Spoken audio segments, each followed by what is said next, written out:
រឿងវិញ្ញាណនានាកាលពីព្រេងនាយក្នុងភូមិមួយក្បែរដងទន្លេមេគង្គមានគូស្នេហ៍មួយគូដែលស្រឡាញ់គ្នាខ្លាំងណាស់គឺនាងនាថនិងពូជីមនាងនាថជាស្រីស្អាតមានចរិតស្លូតបូតចំណែកពូជីមជាបុរសកំឡុងបាយមានចិត្តស្មោះត្រង់ពួកគេទាំងពីរបានរៀបការជាមួយគ្នាហើយមិនយូរប៉ុន្មាននាងនាថក៏មានផ្ទៃពោះជីវិតរបស់ពួកគេពោរពេញទៅដោយកតៃសុខនិងកតៃសង្ឃឹមសម្រាប់អនាគតប៉ុន្តែសុភមង្គលនេះមិនបានស្ថិតស្ថេរយូរឡើយថ្ងៃមួយពូជីមត្រូវបានកេណ្ឌទៅធ្វើទាហានដើម្បីចេញច្បាំងការពារប្រទេសមុនពេលចេញដំណើរពូជីមបានបបោរអំអែលផ្ទៃពោះរបស់នាងនាថហើយសន្យាថានឹងត្រឡប់មកវិញដោយសុវត្ថិភាពនាងនាថបានយំសោកសម្លេងប៉ុន្តែនាងក៏យល់ពីកាតព្វកិច្ចរបស់ស្វាមីនាងបានជំពរឲ្យយកពូជីមជួបតែសេចក្តីសុខនិងត្រឡប់មកផ្ទះវិញឆាប់បន្ទាប់ពីពូជីមទៅនាងនាថបានរស់នៅតែម្នាក់ឯងក្នុងផ្ទះតូចមួយនាងតែងតែអង្គុយរំចាំពូជីមនៅមាត់បង្អួចដោយក៏តែងនឹករលឹកគ្មានទីបញ្ចប់ថ្ងៃមួយនាងនាថក៏ឈឺធ្ងន់ហើយបានស្លាប់បាត់បង់ជីវិតទាំងកូនក្នុងផ្ទៃដំណឹងនេះបានធ្វើឲ្យអ្នកភូមិមានការសោកស្ដាយយ៉ាងខ្លាំងពួកគេបាននាំគ្នារៀបចំពិធីបុណ្យសពឲ្យនាងយ៉ាងសម្រុងប៉ុន្តែរឿងចម្លែកបានចាប់ផ្ដើមមកកើតឡើងបន្ទាប់ពីនាងនាថស្លាប់ទៅអ្នកភូមិបានឃើញនាងនាថនៅតែបន្តដើរនៅក្នុងភូមិដូចធម្មតានាងនៅតែធ្វើការងារផ្ទះចេញទៅផ្សារនិងនិយាយលេងជាមួយអ្នកភូមិដូចកាលពីនាងនៅរស់អ្នកភូមិខ្លះមិនបានចាប់អារម្មណ៍អ្វីទេព្រោះពួកគេមិនដឹងថានាងនាថបានស្លាប់ទៅហើយថ្ងៃមួយពូជីមក៏បានត្រឡប់មកពីសមរភូមិវិញដោយសុវត្ថិភាពគាត់មានចិត្តអរណាស់ដែលបានត្រឡប់មកជួបភរិយាជាទីស្រឡាញ់របស់គាត់ពេលទៅដល់ផ្ទះគាត់ក៏ឃើញនាងនាថកំពុងរៀបចំម្ហូបអាហារសម្រាប់គាត់ពូជីមមានអារម្មណ៍រីករាយជាខ្លាំងហើយបានអោបនាងនាថយ៉ាងណែនគាត់មិនបានដឹងថានាងនាថដែលគាត់កំពុងអោបនោះគឺគ្រាន់តែជាវិញ្ញាណប៉ុណ្ណោះ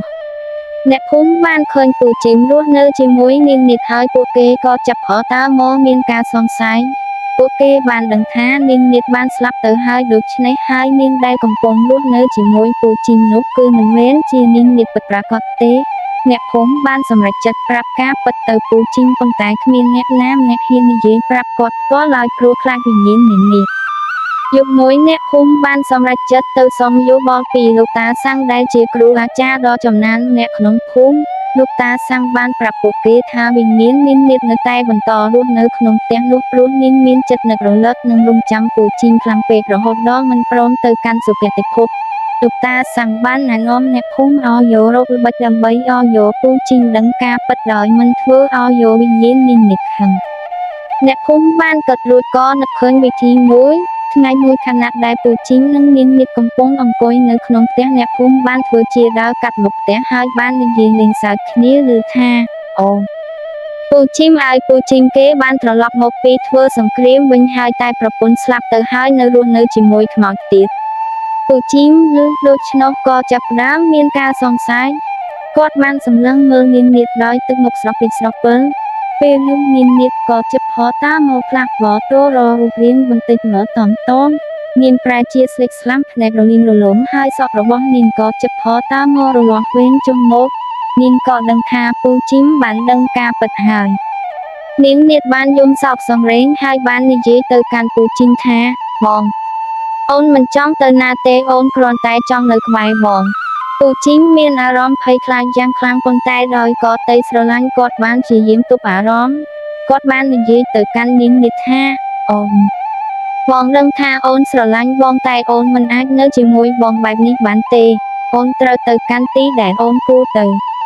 ពេលនោះលោកតាសាំងក៏បានមកដល់ហើយបានចាប់ផតើមកសូត្រធម៌បង្ស្គរនាងនាថបានស្រែកយំយ៉ាងខ្លាំងហើយបានបាត់ខ្លួនបន្តិចមកតំពូជីមបានដួលសន្លប់បាត់ស្មារតីចាប់តាំងពីពេលនោះមកវិញ្ញាណនាងនាថមិនបានលេចមកលងបន្លាចអ្នកភូមិទៀតឡើយពូជីមបានជាសះស្បើយពីជំងឺប៉ុន្តែគាត់បានក្លាយជាមនុស្សស្ងៀមស្ងាត់ហើយតែងតែនឹកចាំដល់នាងនាថរឿងរ៉ាវរបស់នាងនាថបានក្លាយជាដំណើរនិទានដ៏ល្បីល្បាញមួយនៅក្នុងភូមិដែលរំលឹកដល់មនុស្សគ្រប់គ្នាពីអានុភាពនៃកតៃស្រឡាញ់និងភាពស្មោះត្រង់រហូតដល់វិញ្ញាណរឿងនេះគឺចប់តែប៉ុណ្ណឹងបើសិនជាពុកម៉ែបងប្អូនពេញចិត្តនៅការតែងរឿងរបស់ខ្ញុំបាទសូមជួយចុចជាវ Channel ខ្ញុំបាទម្នាក់មួយផងណាសូមអរគុណ